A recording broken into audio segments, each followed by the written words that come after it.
ଆଗରେ ଦେଖ ଏମିତି କରନ୍ତୁ ତମେ ଠିକ କରୁଛ ବାବୁ ମୁଁ ପାଗଳ ହେଇଯାଇଥିଲି ଯୋଉଥିପାଇଁ କି ତମକୁ ଠାକୁର ଭାଇ ପୂଜା କରୁଥିଲି ହେଲେ ଏବେ ଭାବୁଛି ତମେ ଗୋଟେ ଠାକୁର ନୁହଁ ତମେ ଗୋଟେ ପଥର। ଆଉ କଣ କହୁଛୁ ଜାଣିବୁ ଆଗରେ ହେଇଯାଇଛୁ କଣ କହିବି ବାବୁ ଆଜିକା ଯେତେବେଳେ ଜାଣିବାକୁ ପାଏ ସେ ଜୀବନରେ ବଞ୍ଚୁଥିବା ଗଛଟା ଗୋଟେ ବିଷ ଗଛ ମାଳିକୁ ତ କଷ୍ଟ ହବ ନା ବାବୁ। ବାବୁ ତମେ ଏତେ ବଡ ଶୈତାନ ଧନ ସମ୍ପଦ ଲୋଭ ତମେ ଏମିତି ପାଗଳ ହେଇଯାଇଛ ଯେ ତମେ ମଣିଷ ରାକ୍ଷସ ପାଲଟି ଯାଇଛ।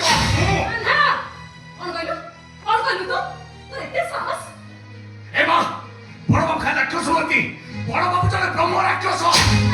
ବାବୁ ତାଳ ଗଛ ପରି ଗୋଡ ନଡ଼ିଆ ଗଛ ପରି ହାତ ଘୁମ ପରି ମୁଣ୍ଡ। ଏ ମା ବ୍ରହ୍ମ ରାକ୍ଷସ କୋଉଠି ଜାଣିଛୁ ବଡ ଗଛରେ ଠିକ ସେମିତି ଆମ ବଡ ବାବୁ ଚାହାନ୍ତି ଏ ଘର ରୂପୀ ବଡ ଗଛରେ କେହି ନ ରୁହନ୍ତୁ ଏ ଘରଟା ଭୂତ କୋଠି ହେଇଯାଉ ଆଉ ସେ ଭୂତ କୋଠେ ଆମ ବାବୁ ରାଜା ହେଇ ବସନ୍ତୁ। ଏ ମା ଆମ ବାବୁଙ୍କ ପାଇଁ ଧନ ସମ୍ପତ୍ତି ସବୁ କିଛି ବଡ ତୁ କି ମୋ ସାନ ବାବୁ କେହି ବି ନୁହଁ।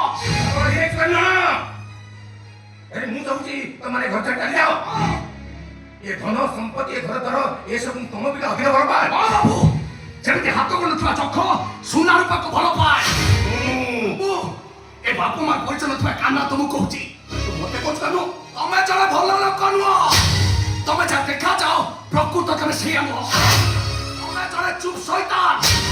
ସୀମା ଅତିକ୍ରମ କରୁଛୁ କଥାବାର୍ତ୍ତା କରି ସୀମା ଅତିକ୍ରମ କରୁଛୁ। ଠିକ କହିଛ ବାବୁ ମୁଁ ତମକୁ ଚିହ୍ନି ପାରିନଥିଲି ଯୋଉଥିପାଇଁ କି ତମକୁ ଠାକୁର ଭଳି ପୂଜା କରୁଥିଲି ହେଲେ ଆଜି ବୁଝୁଛି ସେଟା ତମେ ସାନ ବାବୁ କାହିଁ ଘରୁ ବାହାର କରିଦେଲ।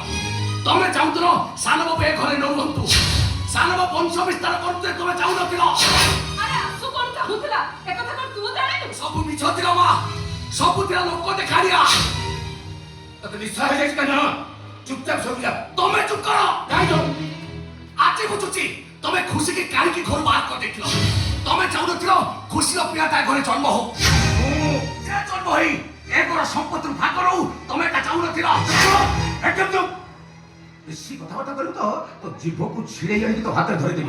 ବାହାରେ ଘରକୁ ବାହାରେ ତୁ ମୁଁ ମୋ ଜବାବ ଦଉଛୁ ବାହାରେ ହଁ ମୁଁ ଚାଲିଯିବି ହେଲେ ଏକୁଟିଆ ଯିବିନି ଗଲାବେଳେ ମୋ ପୁଅକୁ ସାଙ୍ଗରେ ନେଇକି ଯିବି।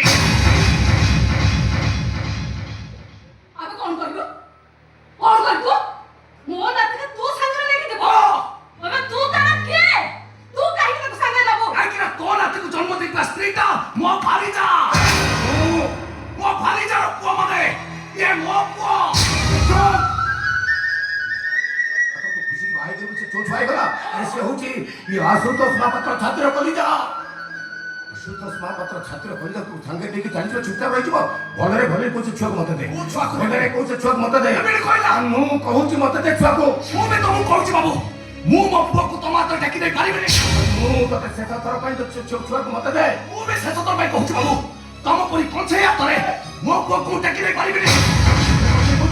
ମତେ ଥରେ ନୁହଁ ହଜାର ଥର କହିବି କଂସେଇ କଂସେଇ କଂସେଇ କଂସେଇ କଂସେଇ ହେଇନଥିଲେ ତମେ ପୁଅଟାକୁ ବିଷ ଦେଇ ମାରି ଦେଇନଥାନ୍ତ।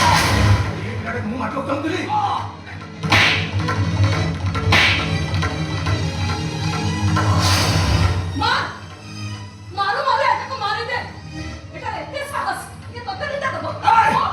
ତୁ କାହିଁକି ଆଣୁ ତୁ ବି ମାରି ଦବା ମାର ମୋ କଥା ଅଭିଷେକ ବାବୁ କହ ଦେଖେ କିଏ କଥା ଏତେ ବିଷ ମିଶ୍ରିତ ନିଜେ ପରୀକ୍ଷା କର।